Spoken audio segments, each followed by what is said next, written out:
everybody, you got to get in right now. You got to get it in yourheadonline.com. It's the Jim Montana website, baby. You don't want to miss it. We've only got a few left. Pick up the phones right now and dial. All right, and we're back. And we're joined now by, wow, got to be one of my heroes at this point. He's here to talk to us about a little bit about TNA, a little bit about Unbreakable this Sunday night, September 11th. You can find out more information at tnawrestling.com. We're joined now by a shop-at-home legend and, quite frankly, a wrestling commentating legend now. We're joined by Don West. Welcome to the show, Don. West. Hey, thanks for having me, guys. Ooh. So you get the big pay-per-view coming up Sunday? Oh, it's going to be something, man. Yeah. Which matches you looking forward to the most? Or just the whole show? Well, I tell you what, a new one's just been added.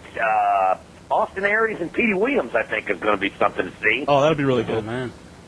But, I mean, since Samoa Joe has entered in, and with Christopher Daniels, who's one of my favorite people of all time, and, of course, AJ Styles is AJ Styles, that three-way is going to tear the house down. Oh, yeah.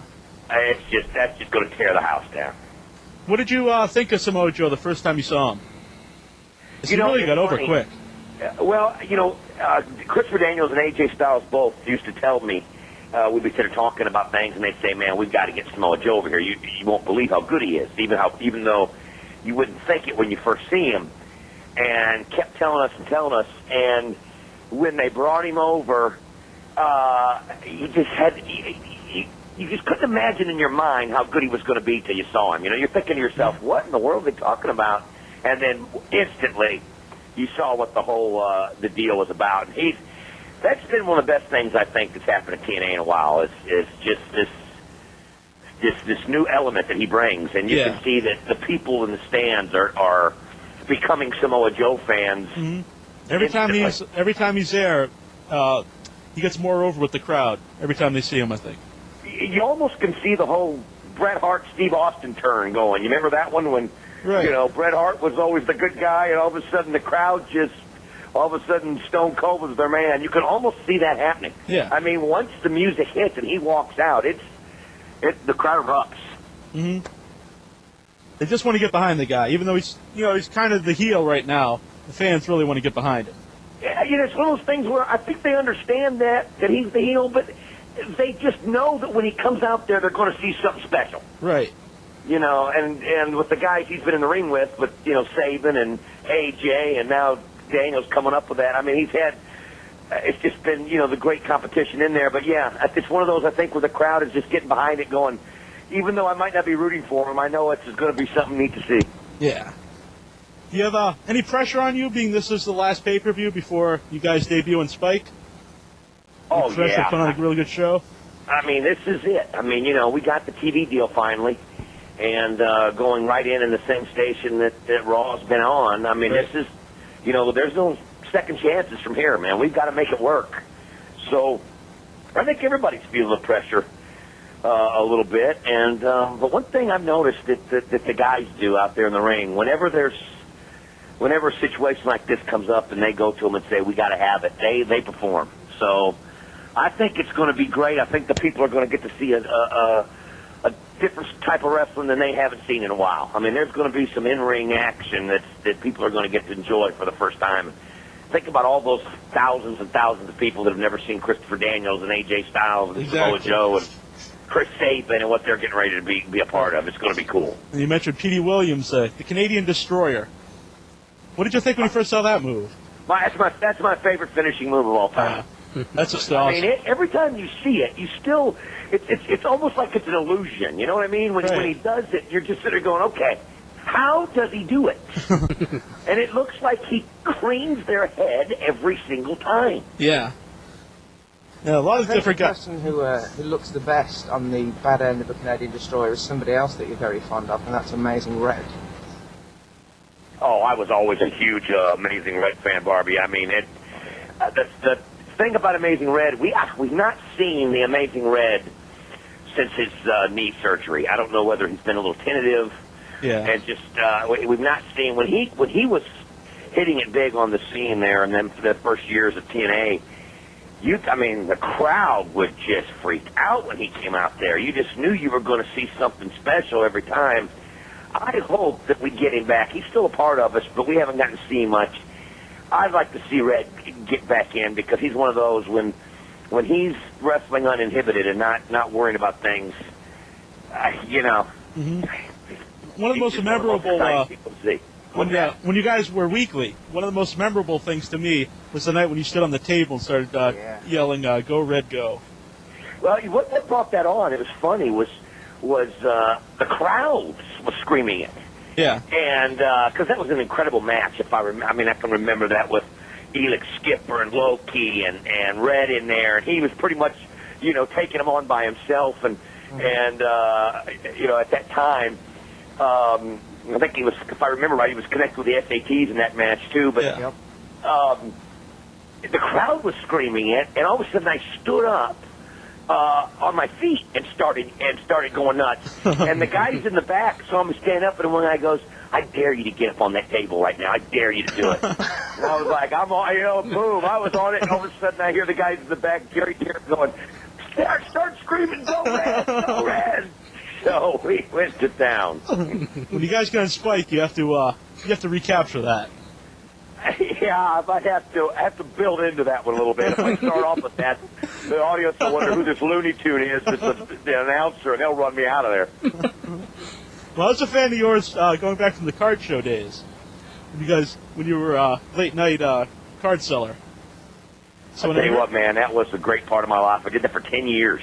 Yeah. People don't realize it's funny. I'll get done with the pay-per-view, and all the guys in the back are like, "How do you scream like that for 3.5 hours and stay up for every match?" I said, "That ain't nothing. I used to do it for 6-7 hours at a pop, 3-4 nights a week. This is a piece of cake, man." And you remember that show? That was awesome. That was hardcore. Yeah. One night you guys were standing on your head, I think. Oh, man, I remember that. In fact, I actually got super dizzy and made it through the show, but I ended up getting sick that night. We were doing those. Man, you're going way back, my friend. Oh yeah. We're talking 1994, 93. We were doing the Elite Dominators. Yeah. And I said if someone ordered a whole case of them, which was like $2,400, right, I would stand on my head and open all of his envelopes. And I'm doing it, and I'm starting to see double and triple, and things are starting to blur. And I had some doctor that was watching saying, "Get him off of his head." That's going way back. Yeah, I even bought some cards from you before. Oh, I hope they're worth something. Yeah. Probably not, though. Well, the card market kind of took a hit lately. Hey, who was it? It was just a bunch of unopened packs. Yeah. Well, those are always good. You never know what you're going to get. Oh, they were fun just to open. That was always a blast, man. You still collect cards? Oh, yeah. I've got probably over 200,000 cards. Memorabilia, I've got a neat sports room. A lot of people I've gotten to meet through the years in there. But I tell you what, man, it was a fun time of my life, but I don't miss it. Man, that was high pressure. You have no idea what the pressure they'd say, because that show did 50% of the business, and the jewelry show would tank the night before, and they'd come up to me, "Man, we need $800,000 tonight." I'm going, "I got $400,000 worth of product. How are we going to do that?" No, I don't miss that at all. Yeah. You ever think about they should send you onto one of those shows to sell some TNA stuff? We talked about it, and I have a feeling the day that and we need to build it right on Spike, but the day that we're on QVC or HSN, Jeff Jarrett's always said that we're not doing it unless I'm up there hawking it. So, that'll be fun. I wouldn't mind going down memory lane that way. We could do it really good, too, have all the guys on there, and I have a feeling that won't be long off. Yeah, that'd be good stuff. That'll be good. Yeah. So when you heard about the Spike deal... How many of you boys do you think could do Don West impressions? I tell you what, I couldn't believe how many... At one time, in the peak of Shop at Home, there was like 18 different Don West websites that I didn't, I wasn't associated with. I didn't even know about it until someone was showing them to me. And you can't believe all the people that can do, do me better than I can do me. We'll give one a shout out. DonWest.org. Yep. We were on DonWest.org for about an hour before you came on, just playing sound clips to each other. Were you doing any of the video clips? Did they have the one of me swimming through the card? Oh, yeah. I think there's like 1,000 clips you can listen to on there. That's unbelievable. Those guys have. I don't know if you heard what they did one time when I left.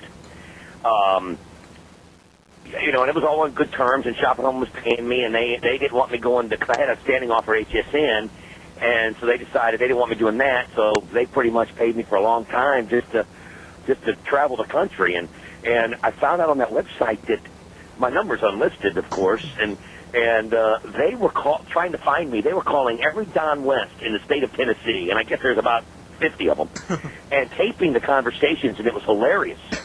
They call these people and go, "Hey, are you Don West?" And the guy would go, "Yeah." And then they start imitating me. "Oh, get it in!" And these people are going, "Who are you?" You know? It was hilarious. They called like 12 different ones. So when you sometimes in wrestling, the commentators have as much to do with people getting over to the fans as the actual in-ring product. And I'm not entirely sure whether I could say this, but the first time I heard you commentating, it would have been very early in TNA. I think it would have been Jeff 2002. Scott Hall. Yeah, Jarrett and Scott Hall were headlining the show, and the first time I heard you commentate, it was like fingernails on a chalkboard, wasn't it? I was looking for a pencil to stab into my ear. You want to know something? I have gone back and replayed those tapes just for fun purposes now, and I can't stand listening to myself. I mean, it was bad. Now, we had the three-man booth, too, and that was hard. It was hard to develop. And once Ed went on to other ventures, and it was just me and Mike, it got easier. But, oh, yeah, I mean, I was terrible. I mean, I was just flat-out terrible. You two had a similar-sounding voice, so it's kind of hard to...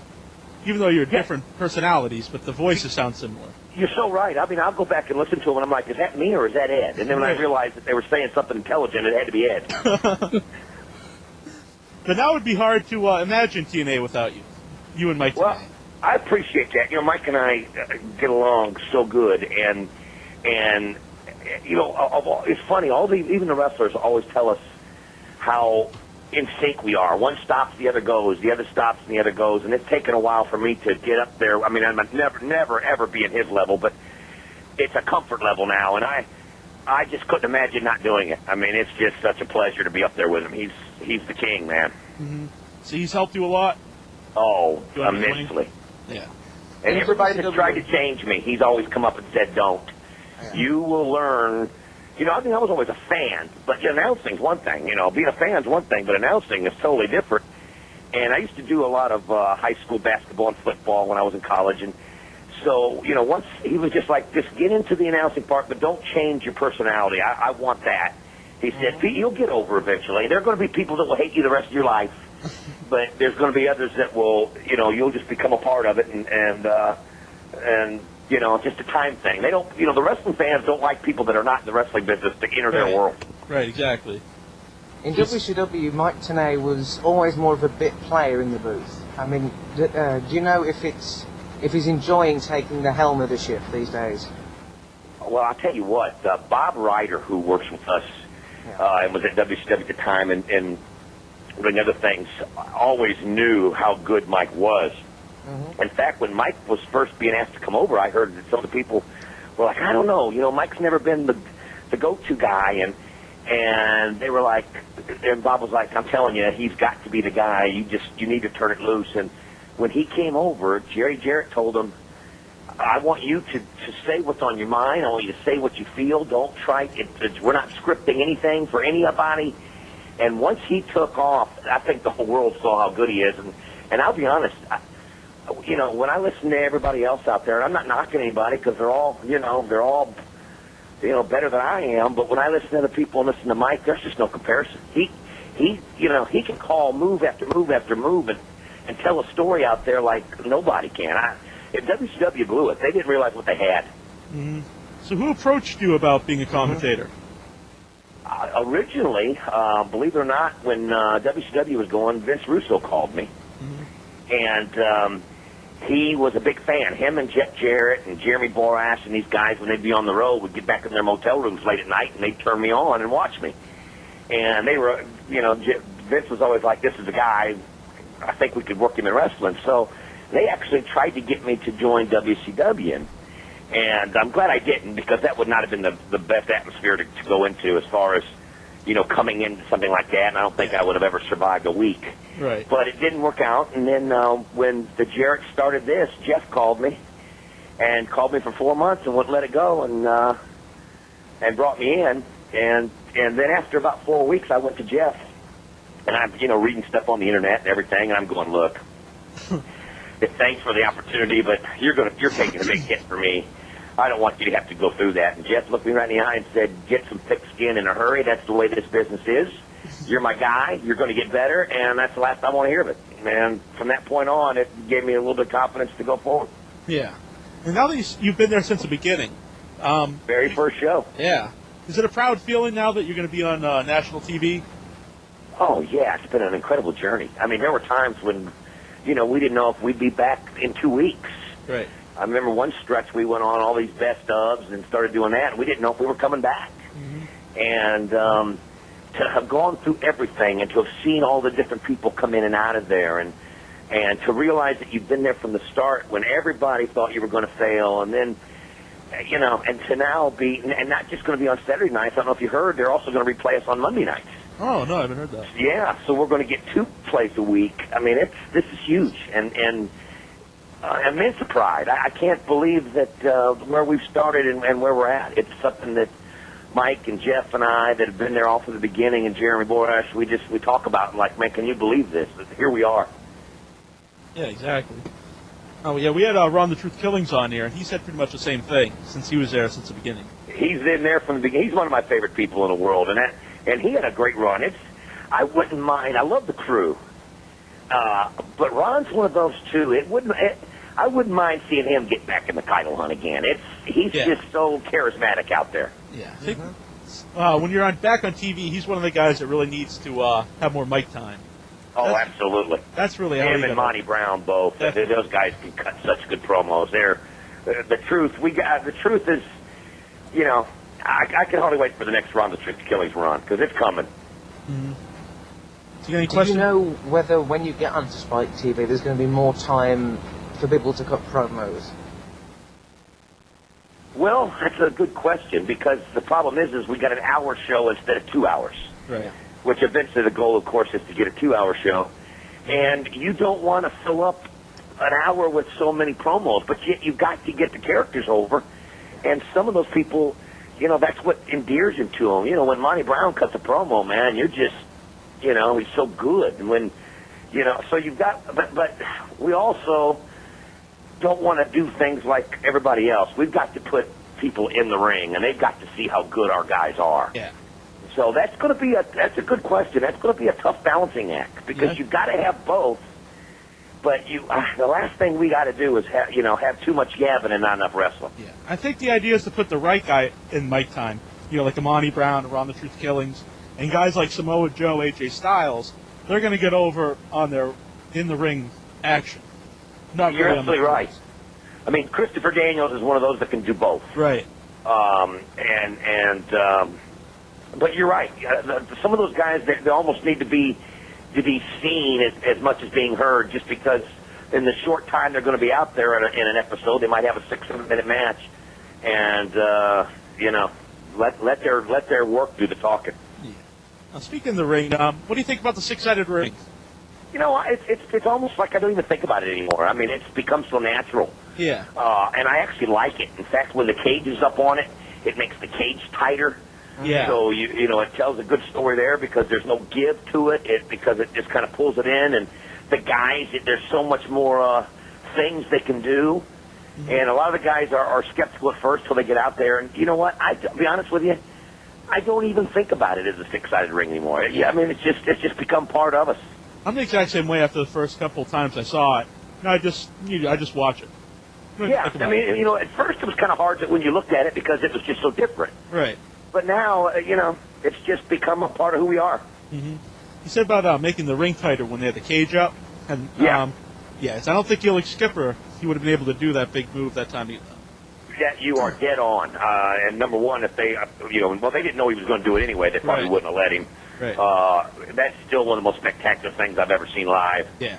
But you're right. He couldn't have done it. And Edix told me this. He said, if it was like the old cage when they had the original XXX AMW match in the cage, he said there's no way he could have done it on that because it just moved. But that one there, it was tight where he felt he could chance it, and I still don't know what he was thinking. No. When he said about Russo brought you in, how did you get along with Russo? Oh, fine. Vince and I have a common bond that we're both baseball fanatics. We eat, sleep, and dream baseball. And you talk wrestling so much with so many people. Whenever him and I were together, it was almost always Cubs, Yankees, Giants, Cardinals. I mean, we just talked baseball all the time. I mean, it was a good relationship. Vince is a quiet guy. He's not. Everybody thinks he's real boisterous, and he's not. He's very quiet and reserved, and so I always treasured those conversations. Mm-hmm. How would you compare Dusty Rhodes and Scott D'Amore? Oh, that's a tough one. Day. Dusty was always good to me. Mm-hmm. As far as are you talking about how they write? Yeah, just the booking of the show. I feel like I'm not the kind of person that can judge on something that I've never done, right? Nor would want to because of all their vast experience. I like what we've got now with the committee. You've got Mike Tenay and Scott D'Amore working hand in hand with Bill Banks and Borash and Dutch Mantell. I always think that more ideas is better than one person saying, it's going to be this way. I think you've got to be able to bounce ideas around to make things better. But that being said, Dusty did a lot of good things, and he was always good to me. So I won't say anything bad about it. Yeah. You said about a committee. It's like if you have I'm sure Dusty Rhodes is great for just for the title matches, for the old school stuff. But then maybe he would know about some of the younger talent, like a 3 Live Crew. So if you have a committee of some different minds in there. Oh, yeah, that, and you've also got so many young guys that you've got to figure out how to break them in, so where the people can get behind them. I mean, like what's been going on with Lance Hoyt, that's been something special to see. I mean, here's somebody that could have gotten lost once Kid Cash left. Mm-hmm. And now he's one of the most popular people when he walks out on the arena. You've never heard anything like the Hoyt chant. Yeah. So, I just think more people is going to have better ideas on how to get someone involved and turn them into a household name. Mm-hmm. Cheap plug for ourselves. We had Lance Hoyt on the show. Everybody can listen to the archives. Newheadonline.com. But do you think because people like Mike Tenay and Jeremy Borash have been there since the beginning and Scott D'Amore's been there for so long now that they really have more of a grasp of what makes TNA as its own identity than somebody like a Dusty Rhodes? Well, again, I don't want to, like I said, I don't want to get into the them against Dusty part of the conversation because that's not, I still feel like I'm the guy to do that, but I do think the fact that they've all been there so long and have seen all the characters develop and saw them when maybe they were in a program that was hot and then not, and they knew what worked and didn't work, and when you've got more people thinking about something, you've got a better chance of somebody remembering something that happened in the past and bringing it back out than you would if it's one person. But I think that's fair to say, the fact that they've been there from the beginning. To me, it's just and Scott's doing a great job, a fantastic job, and I think what's really good about Scott is he listens, to anybody that has an idea. Which crowd did you like better, the Orlando or the Nashville? If you'd asked me this a year ago, I'd have said Nashville right off the top of my head. That was a fun crowd, but the pay-per-views now in Orlando, there's 2 different crowds in Orlando. You have when we do our Tuesday tapings, you've got a lot of people that come in from the park just to see a TV show. So they're just not going to get into it. But the pay-per-view crowds that are going to be there from 8 o'clock to 11 o'clock at night, every one of them's a fan. And they've swayed me. I mean, it's at the height of it in Nashville, I thought it was as good as it got as far as that the amount of people in a small building could be. Mm-hmm. But Orlando's right there with it now. On the pay-per-view nights, like I said, the Tuesday nights, and it's tough. It's a different format, and it's tough to keep the crowd into it. But on the pay-per-views right now in Orlando, we've got a great core group of people that come every show, and you can tell that fun. By like the returning chants, like you said, the Hoyt chant and the Abyss song. Oh yeah, the Abyss chants and the Hoyt chants, and I'll tell you what they do that I really love is when they see something that they know was spectacular. Mm-hmm. Like I'll never forget the cage match when Triple X had to split up. The Skipper, walking the cage match. Right. Mm-hmm. When it was over with, AMW was gone. Now the show's over. Nobody left, and they stood on their feet and gave a standing ovation to Daniels and Skipper, knowing that they were having to break up, and they wanted to show them their appreciation for what they've seen. And then AMW came back out, and the crowd stayed like 30 minutes extra just to make sure they knew they appreciated it. Yeah. When they chant TNA or This Is Awesome, that must be really a proud feeling for all the guys there. Oh, yeah. And then, of course, you get the holy you-know-what chants, right.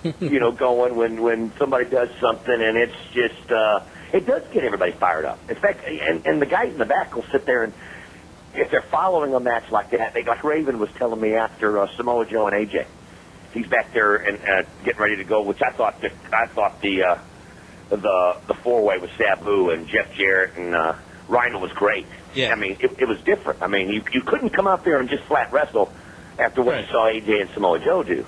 Mm-hmm. And Raven was telling me he's hearing that crowd go, and he's going, man, we got to go out and follow that. But yet, when it was over, they had the crowd in the palm of their hand, and it was deafening. So, but it makes you, if you're following somebody out there, the crowd lets you know if it's good.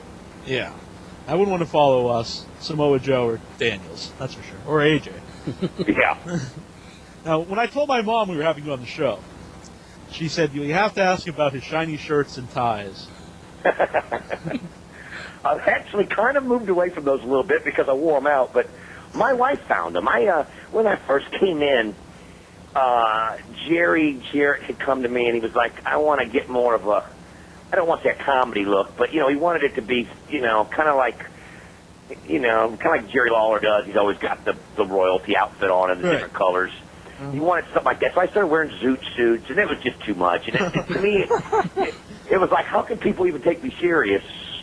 Because I kind of looked like a clown a little bit, but yet I knew what he meant. And Terry, my wife, was out shopping one day, and she found all these different shiny shirts and ties that were on sale at this place. So she went and got them all and said, let's try these. And the funny part was they became a part of me there for a while, especially when I was in Nashville. And one day when I didn't wear one, I spilled something on it, and I ended up having to wear this Hawaiian shirt that I had on.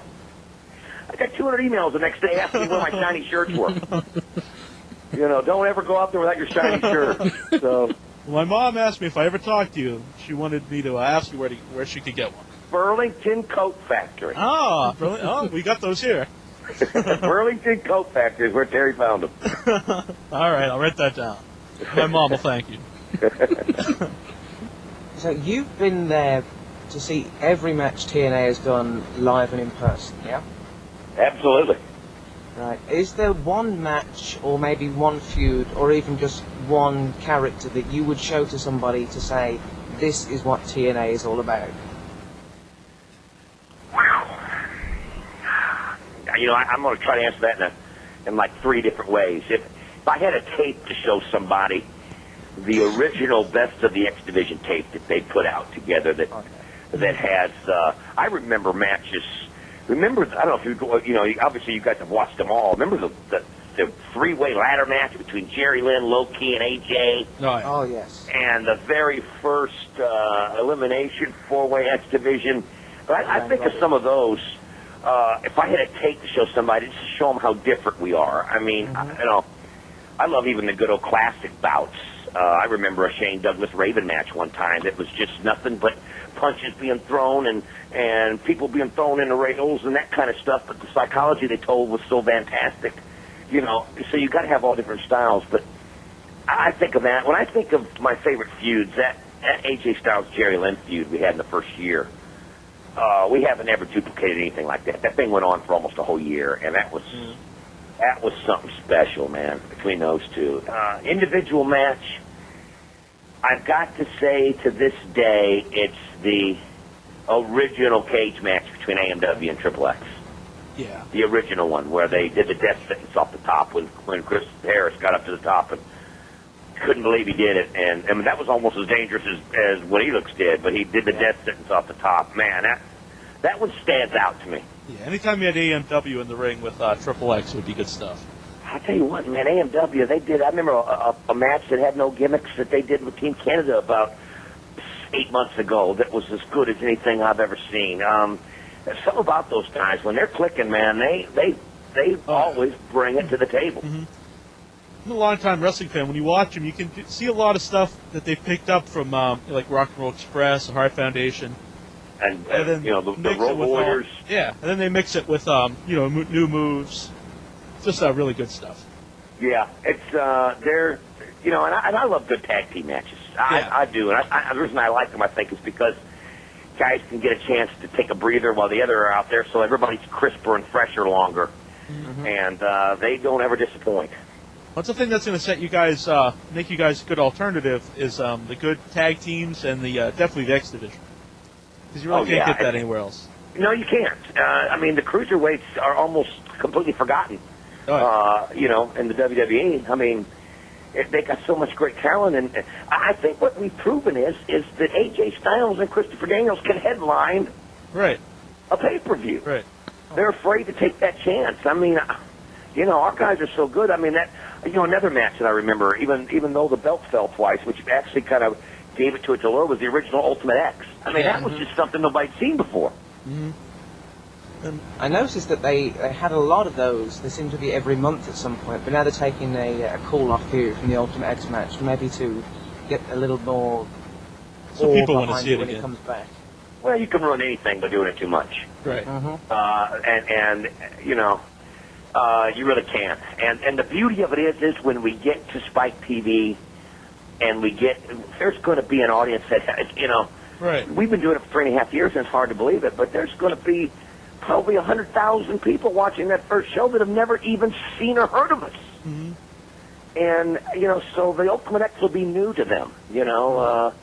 But I like the fact that they've not beat it in the ground here lately, and when we bring it up again, it'll be special, because it always is. You mentioned earlier that you read the internet. And pretty much since you guys started, everybody on the internet have been saying, you know, TNA's almost done. It's only got a couple months left. Now, like you said, you've been around for 3.5 years. What do you feel about the people who just write that all the time? They're so negative about everything. You know, it's funny. When I used to read it 3 years ago, I would take a lot of it to heart. And 3.5 years later, I still read it and still get on message boards and read what people have to say. And you know what? It's the same people today that were saying the same thing 3 years ago. Right. It's just some people, if they're not cutting you down, they don't have anything to say. Yeah. And, you know, to me, it's like if you're that miserable, then why are you watching every show? That's what I understand. They're just miserable, unhappy people all the time. I mean, I can understand when something's bad, you got to say it's bad. I mean, I got no problem with that. But don't act like we've never done a good thing in our entire 3.5 years. Right. They were exactly like you said. Why do you keep watching the show? You know, I mean, I have the funniest thing when I listen to even some of these guys that write things, and you know you've seen a good show. The crowd went nuts, and yet they'll write it like, and I'm thinking, what match were they watching? And then I'm thinking to myself, if you don't enjoy this, why are you doing it? Exactly. You know, why are you writing about it if you don't enjoy it? Mm-hmm. But they just decide they don't like somebody, so, you know, if they don't like Jeff Jarrett, then everything Jeff Jarrett's in, they don't like. If they don't like AJ Styles and everything AJ's in, they don't like. And it's just like, oh, man, grow up. You say one of the highlights of the early TNA stuff was your first hard sell. What was the reaction from the boys like the first time you did the hard sell? It got over great. In fact, I remember Alex Marvez writing the next day. I read an article he wrote. He thought it was one of the best things he'd ever seen in wrestling. You know, it's just. But what was funny was Vince Russo actually came up with that. We were sitting there in the back, and we were talking about something, and I started doing an imitation of selling one of my ball cards or something. I forget what was going on. And Vince goes, you know what? We got to put the camera on you, and you got a hard sell next week's show. And he goes, I want you to pop a gasket, man. And from the moment we did it, I'll never forget, Jerry Jarrett came back to me and was like, this is going to become part of the show. It's, you know. And we're actually talking now about, in the pre-shows, maybe going back into the crowd and stuff again. Yeah. And instead of me bouncing off of somebody, maybe just going in there by myself right before the pay-per-view kicks off. And you know, and see if I can blow my head up. The problem is it's exhausting. Before we let you go later on, we're gonna I want a hard sell for our website. Okay, you got it. Any questions from the message board, Barbie? I'll take a look. While he's looking, I just want to ask you quick about the. What did you think when you used to see the skits about you on Saturday Night Live? Oh, that was the greatest honor. And not just to be imitated, but to have Will Ferrell, who's one of my favorites anyway. Yeah. To have Will Ferrell come out and say, hi, I'm Don West of Shop at Home. And boom. And then imitate me. And actually, both guys were imitating me because my partner was real quiet and laid back. He was like the straight man. Yeah, and both of those are actually doing me. They just, you know, what Will Ferrell told me was he couldn't keep it up all by himself, so they figured, well, we'll just have both of us do you. That way we could continually keep it going, because they couldn't figure out how I could go for 6 hours straight like that. Well, he should thank you. That helped his career. Yeah, that was the key to him making $25 million a movie. Right. Like, oh, man, look at that Don West impression. And that bastard's not sharing any of it. Any question, Barbie? Absolutely. One of our fans, Extreme Falls, wants to know if you missed the weekly pay-per-view format. Do I miss it? Mm-hmm. No. I mean, it was a novel concept, but I think it's better to build. I really do. When you're doing it weekly, every week it's got to be a main event, and you don't really, you know, you're basically making people pay to build the stories along to another pay-per-view. So I like the format now. I mean, I think it was a wise move to go to it, and I don't think anybody would argue that, being able to, you got to take some time to build the feuds so that when it's time for the pay-per-view, you know, it's the payoff's coming. You know what I mean? Mm-hmm. Yeah. It might not be good for a couple of characters who don't get as much time on the microphone as they used to, but for the company on a whole, it's really a step forward that you couldn't have taken on pay-per-view. You're right. You're dead on. Mm-hmm. I mean, you hate that some people, you know, lose a little extra time that they got, because we did 2 hours 4 times a week, and now it's, you know, 3.5 one time. I mean, a month. But so there's always going to be somebody that doesn't get the right amount of time. But it's in the long run, I think it's a better formula. Big Mosh of the Monday Night Mayhem wants to know. Oh, Big Mosh, good friend. He's a friend of our show. Yeah, he is. What is your favorite part of the TNA Backstage catering? What is my favorite part of the Backstage what? Catering. Catering. Well, there hasn't. I'm not a big fan. I'm not a big fan of the Backstage catering. I'll tell you what. Tell him we need some of that sauce that he gets from Buffalo. Spice things up back there. Mosh has set us up for a fall. He's trying to sabotage it. They have the sausage and peppers is probably about the best meal they got. It's basically you can depend on chicken every time. Don West is tired of the chicken. Tired of the chicken, man. You gotta take a walk down to the theme park and get yourself some candy floss. Hey, believe it or not, I find myself going up there to River Walk or whatever it is, City Walk or whatever it is, and getting a big old Wendy's or something. I mean, it's just, you know. That's a favorite of our co-host here, 1 Inch Bicep. Oh yeah, I love Wendy's. Wendy's is good. We gotta get some of the. Yeah, he speaks on occasion. Every now and then, you know. He's a little intimidated by Don West. Oh yeah, right. I actually called up Get in the Ring and asked you a question, and it was probably one of the most awkward times I ever spoke of. Why? What was the question? I asked you something about Juventud Guerrero and Jerry Lynn when Juventud messed up the move or whatever. See, I could. It was the match when Jerry Lynn hurt his shoulder. Oh yeah, I remember it well. I mean, Jerry does not send Juventud Guerrero Christmas cards. Let me put it to you that way. Not a fan.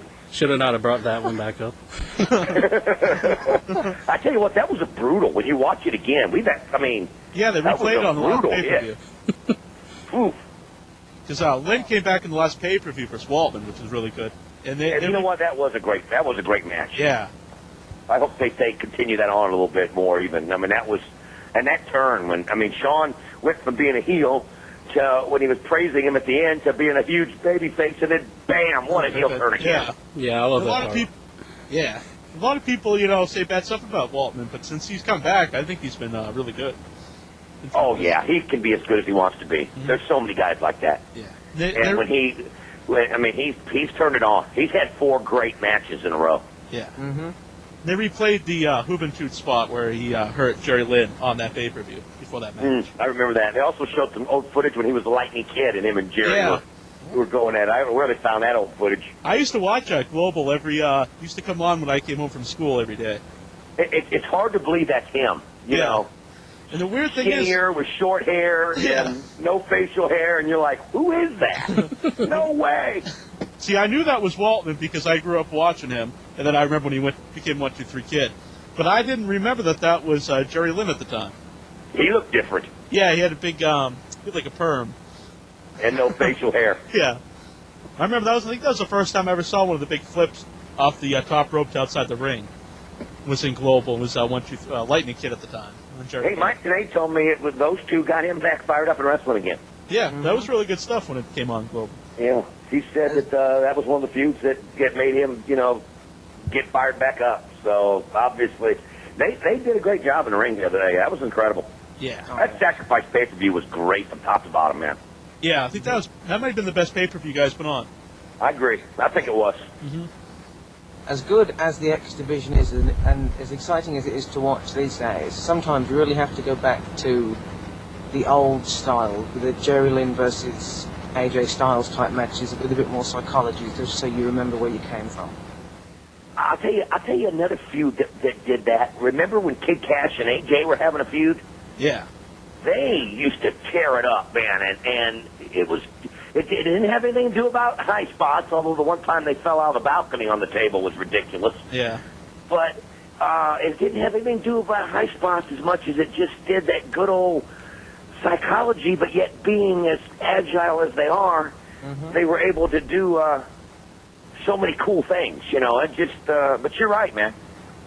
And do you think having people like Jerry Lynn and Sean Waltman move back in towards the X Division, it can only help the people who are there right now? Oh, absolutely. I think what's good by having those people in it, and Samoa Joe, who, is the last person you think of the X Division, it means that the X Division is not necessarily about guys doing flips. Yeah.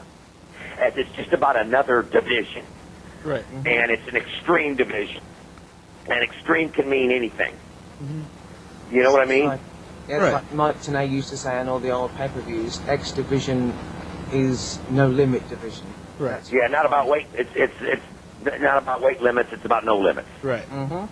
So Samoa Joe, everything he does looks like it hurts. Oh, believe me. Ask him. There's no way that muscle buster feels good. There's just no way. I mean, I can't imagine anybody getting out of bed going, yes, tonight I get to take a muscle buster. His kicks look like they cave your chest in. Those knees. And, right. Yeah, I mean, you can't, they're beat up, man. I was talking to Chris Sabin about that. I'm like, are you hurting? He's like, every part of my body. But they're tough kids, man. Gosh, I don't know how they do it. Chris Sabin's another one, man, I love watching. Yeah, I think he's underrated, definitely. Oh, you better believe it. He may be as good as, talented-wise, as good as anybody in that ring. Mm-hmm. And I think he was one of the first people that it was the fans that got behind him and pushed him to the top. Yeah, the Hail Sabin. The Hail Sabin chant, you're right. I don't even know where that came from. But, man, all of a sudden it was Hail Sabin everywhere. Mm-hmm. Mm-hmm. Yeah, I expect to see him in a big-time X Division title run again. I really do. Yeah. He's just somebody that people, the more you watch him, the more you enjoy him. Do you have more questions from the message board, Barbie? That we haven't asked ourselves? Well, it's kind of what Lily asked, but a different spin on it. He wants to know if the change in the booking committee has affected you personally in any way, how you do your job. Well, just the fact that, you always strive to be better. Anytime you have a change, you want to show the new people that you can, that you belong. Mm-hmm. So, yeah, you really, you realize, like anything in life, nothing's a guarantee. So, the last thing you want to do is let them down. And with Mike being in that committee, too, the last thing I want to do is slack off, because that makes him look bad. And it makes everybody look bad. And you guys made a comment about how the announcers can help get, people over, and it's so important to be sharp. But I will say this, the product is so good right now, and the stories make sense, that it's very easy on my end. It really is. Yeah, and it helps you realize that when the company moves forward with the times, you have to go with it or be left behind. You better believe it. Mm-hmm. Yeah, there's no, and I'm not one for people to sit around and bitch and moan and complain. I got no time for that. And we got a great group of guys now that aren't doing that, because just when you got people just sitting around being negative, it's, and woe is me, and it was always better before, and move on. Mm-hmm. You got to go forward. Another one of our fans, Golgo, wants to know who is, in your opinion, the greatest color man of all time. The greatest what? Color commentator. I'm sorry, you guys, I didn't catch it. Who do you think the greatest color commentator of all time? Oh, color commentator. I'm sorry. No worries. I don't even want to tell you what I thought you said. Man, those weird British people. You never know about them. I thought you said comic book character, and I was no. Iron Man. Spider-Man gets that one.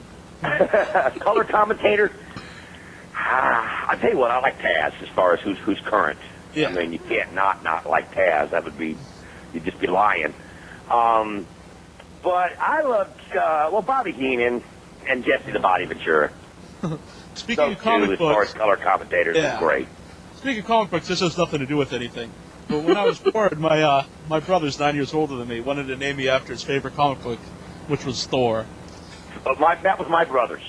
And we used to always have the argument, I was Iron Man, he was Thor, and of course he'd always throw the, whenever we have the argument, he's like, no, you don't understand, Thor's a god, so he wins every time.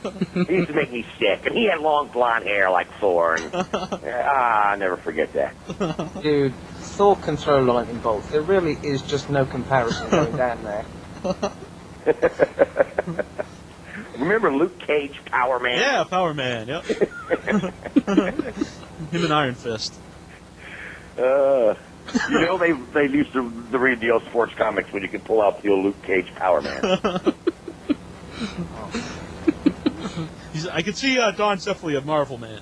Oh, yeah. Which is good. I'm a Marvel guy. DC, they were hard to, it's hard to get behind Superman. Yeah, he can do it all. I kind of like Flash, but, I never did figure out the Green Lantern. What did he really do? What did he just blind you with the ring? I don't get it. I think he just makes stuff. And then everybody was vulnerable to something. Like Superman can be hurt by kryptonite, and I think Green Lantern going to be hurt by the color yellow. I'm a Marvel guy, man. Give me Doctor Strange and the Defenders and... Yeah, the Avengers, Fantastic Four. You know what I'm saying. Yeah. What you think Black about the Panther. Oh, yeah. What you think about the Spider-Man movies? Oh, I thought they did a heck of a job. Yeah. All right, we'll get off comic books. My co-hosts probably aren't too high on that. Okay. Is they get mad at me if I start talking about fans? Dungeons and Dragons. Oh, God, not the D&D. Oh, God. Anything you want to tell your fans before I let you go? I appreciate everybody that's stuck with me, and like I said, I'm sure there's a lot of people that had hoped I'd gone away by now, and give me a chance, I'll grow on you, and I appreciate everybody that's hung with us, because it's going to be a fun ride from here on out, man. This is a true story. I'm not just saying this because you're on here, but when I asked TNA for guests, and they asked me who I wanted, and I asked for 2 different people. Well, 3 asked. I either wanted Sabu, Raven, or Don West. Oh, hey, that's good company to be in right there. Right. Wow. Jack, I appreciate it, man. Hey, everybody, this is Goldilocks. You are listening to 2 of the most gorgeous, entertaining guys in your head online.com.